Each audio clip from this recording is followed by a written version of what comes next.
అందరికీ నమస్తే అండి.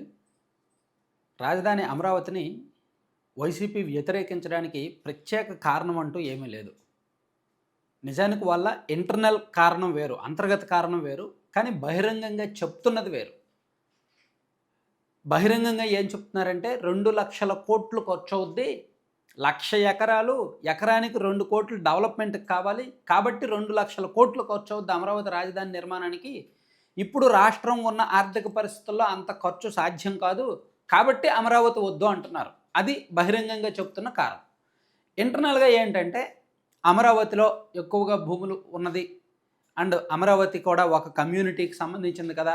అండ్ అమరావతి నిర్మాణం జరిగితే చంద్రబాబు నాయుడు గారికి పేరొస్తది కదా! భవిష్యత్తులో ఒక 50 ఏళ్ల తర్వాత కూడా చంద్రబాబు నాయుడు గారి పేరు, కూటమి వాళ్ళ పేర్లే చెప్పుకుంటారు కదా! సో, అమరావతిలో వైసీపీ వాళ్ళకి భూములు లేవు. వైసీపీ వాళ్ళందరూ భూములన్నీ దొనకొండలోనో, నూజివీడులోనో లేదా వైజాగ్‌లోనో కొనేశారు. నూజివీడులో కూడా కొనలేదులే. దొనకొండలో కొన్నారు 2014కు ముందు. 2019కి ముందు కొంత వైజాగ్‌లో కొన్నారు. అండ్ 2019 మే నెలలో గవర్నమెంట్ వచ్చాక డిసెంబర్‌లో రాజధాని మారుస్తారు, వైజాగ్‌కి షిఫ్ట్ చేస్తారని తెలిసాక ఆ 6 నెలల్లో విపరీతంగా 71,000కు పైగా రిజిస్ట్రేషన్‌లు జరిగాయి వైజాగ్‌లోనే. ఆ 6 నెలల్లోనే. సో, అంత భారీ ఎత్తున కొన్నారు. సో, అమరావతిలో వైసీపీకి సంబంధించిన వాళ్ళు ఎవరో ఎక్స్‌పెక్ట్ చేయలేదు. భూములు కొనలేదు. అక్కడ అందరూ రైతులే ఉన్నారు. రైతుల్లో కూడా ఒక కమ్యూనిటీ వాళ్ళు లేరు. ఎస్సీ, బీసీ, ముస్లిం, ఎక్కువ మంది బీసీలు ఉన్నారు, ఎస్సీలు ఉన్నారు. కమ్మ, రెడ్డి అందరూ ఉన్నారనమాట. సో, అంటే వాస్తవాలు ఏమిటంటే ఇవి. నిర్మాణం జరిగితే చంద్రబాబు గారికి పేరొస్తది, టీడీపీకి పేరొస్తది, కూటమికి పేరొస్తది. అక్కడ వైసీపీ వాళ్ళు ఎవరికీ పెద్దగా లాభార్జన ఉండదు. అది రీజను. బయటికి ఏం చెప్తున్నారు 2,00,00,000 ఖర్చు అయిపోద్ది అని. సరే, వాళ్ళు బయటికి చెప్తున్న రీజన్నే మనం పట్టించుకుందాం కాసేపు. 2,00,00,000 ఏ విధంగా ఖర్చు అవుద్ది? ఏ మూల ఖర్చు అవుద్ది? ఇది బేసిక్ డౌట్. ఎందుకంటే మొత్తం 1,00,000 ఎకరాలు కూడా ప్రభుత్వమే డెవలప్ చేసేస్తదా? ప్రైవేట్ సంస్థలకు ఇస్తున్నారుగా చాలా భూమి. ఆల్రెడీ ఇప్పుడు రీసెంట్‌గా బ్యాంకింగ్ రంగానికి సుమారుగా 13 ఎకరాలు కేటాయించారు. అందులో ఆర్‌బీఐకి, ఎస్‌బీఐకి, నాబార్డ్‌కి, కెనరా బ్యాంక్‌కి, యూనియన్ బ్యాంక్‌కి ఇచ్చారు. ఇవి ఆ బ్యాంకులోళ్ళు వాళ్ళ డబ్బులతో అభివృద్ధి చేసుకుంటారా? గవర్నమెంట్ ప్రజాధనం ఇచ్చి అభివృద్ధి చేస్తదా? అలాగే ఎస్ఆర్ఎం యూనివర్సిటీకి గతంలో 200 ఎకరాలు, విట్ యూనివర్సిటీకి మొత్తం మీద విద్యారంగంలో 18 విద్యా సంస్థలకు 838 ఎకరాలు ఇచ్చారు. ఇదంతా ప్రభుత్వం ఖర్చు పెట్టి ఎకరానికి 2,00,00,000 చొప్పున ఖర్చు పెట్టి డెవలప్ చేసి వాళ్ళకి ఇస్తదా? లేదు, వాళ్ళకి ఇస్తారా? ఇచ్చి వాళ్ళ దగ్గర డబ్బులు తీసుకుంటారుగా. అప్పనంగా వాళ్ళకేమి ఇచ్చారుగా. ఎస్ఆర్ఎంకో లేదంటే విట్ యూనివర్సిటీకో ప్రైవేట్ విద్యా సంస్థలకు అప్పనంగా మీరు తీసుకోండి అయ్యా అని ఇచ్చారుగా. వాళ్ళ దగ్గర డబ్బులు తీసుకుంటారుగా. తీసుకున్న డబ్బులతో మిగిలిన భూమిని అభివృద్ధి చేసి ఈ రాజధాని డెవలప్మెంట్ చేస్తున్నారు కదా. అండ్ రైతులు ప్లాట్లు రిటర్న్ ఇవ్వాల్సిన ప్లాట్లు ఏవైతే ఉన్నాయో అవి అభివృద్ధి చేసి రిటర్న్ ఇస్తున్నారు కదా. లాజికల్గా ఆలోచించినా, లీగల్గా ఆలోచించినా వైసీపీ ఒక తప్పుడు ప్రచారం. చాలా సింపుల్గా మనం ఆలోచిస్తే తెలిసిపోద్ది. 1,00,000 ఎకరాలు 1,00,000 ఇంటూ 2,00,00,000 లెక్కేస్తున్నారు అంతే. జనంలోకి అది ఇంజెక్ట్ చేసేస్తున్నారు అంతే. అరే, ప్రైవేట్ వర్సిటీలకి, ప్రైవేట్ విద్యా సంస్థలకు ఇచ్చినప్పుడు, ప్రైవేట్ హాస్పిటల్స్కి ఇచ్చినప్పుడు, ప్రైవేట్ హోటళ్ళకి ఇచ్చినప్పుడు గవర్నమెంట్ ఎందుకు ఖర్చు పెడుతుంది? ఎకరానికి 2,00,00,000 చొప్పున 5 స్టార్ హోటళ్ళకి, 3 స్టార్ హోటళ్ళకి భూములు ఇస్తున్నారు. వాళ్ళ దగ్గర డబ్బులు తీసుకుంటున్నారు. ఆ డబ్బులతో డెవలప్మెంట్ పనులు చేస్తున్నారు. అదే సెల్ఫ్ సస్టైనబుల్ ప్రాజెక్ట్ అంటే అదే. Amaravati self finance project, self sustainable project అంటే దానికి కావాల్సిన డబ్బులు అదే తెచ్చుకుంటుంది. అసలు ఈ ఫార్ములా ప్రపంచంలో అరుదైన ఫార్ములా అండి. అమరావతి నగర నిర్మాణం చాలా డెప్త్గా స్టడీ చేయండి ఎవరైనా. నేను చాలా సింపుల్గా చెప్తున్నా, అందరికీ అర్థం అవ్వాలి కాబట్టి సింపుల్గా చెప్తున్నా. రూపాయి డబ్బులు లేవు. రైతుల దగ్గర నుంచి 33,000 ఎకరాలు తీసుకున్నారు. రూపాయి కూడా డబ్బు ఖర్చు పెట్టకుండా రైతులు ఇచ్చారు. ఎందుకు ఇచ్చారు? ఇప్పుడు నాకు ఒక ఎకరం పొలం ఉంది. ఆ ఎకరం పొలం అక్కడ నేను అమ్మితే ఒక 80 లక్షలు, ₹1,00,00,000 రేట్ వస్తుంది అనుకుందాం. సో, అది నేను గవర్నమెంట్కి, సిఆర్డీకి ఇవ్వడం వలన వాళ్ళు ఏం చేస్తారు? అందులో 75% గవర్నమెంట్ తీసుకొని 25% అభివృద్ధి చేసి నాకు తిరిగి ఇస్తారు.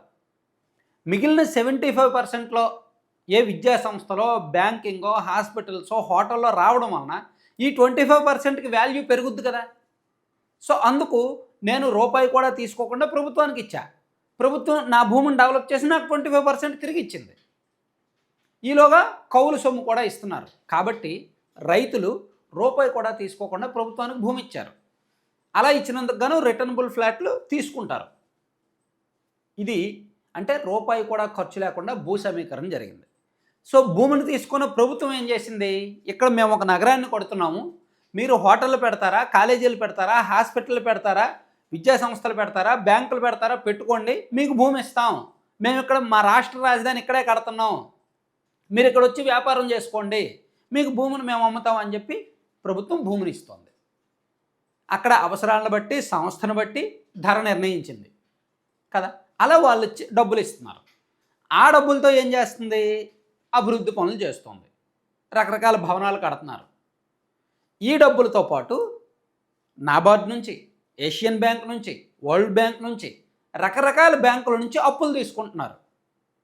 ఈ అప్పులు తీసుకున్న సొమ్ము, ఈ భూముల అమ్మగా వచ్చిన సొమ్ముతో రోడ్లు వేస్తున్నారు, డ్రైన్లు కడుతున్నారు, బిల్డింగ్లు కడుతున్నారు, ఐకానిక్ టవర్స్ కడుతున్నారు, అసెంబ్లీ హైకోర్టు కడుతున్నారు, నగర నిర్మాణం చేపడుతున్నారు. ఇక్కడ ప్రభుత్వ ధనం, ప్రజాధనం ఎవరిది పెట్టారు? ప్రభుత్వ ధనం, ప్రజాధనం పెట్టట్లా. భూముల అమ్మగా వచ్చిన డబ్బులు, బ్యాంకులో అప్పులు ఇచ్చిన డబ్బులు. సరే, అప్పులు మీరో మేమో చెల్లించం. నగరం నిర్మాణం అయిపోయిన తర్వాత ఆ నగరం నుంచి ఆదాయం వస్తుంది కదా.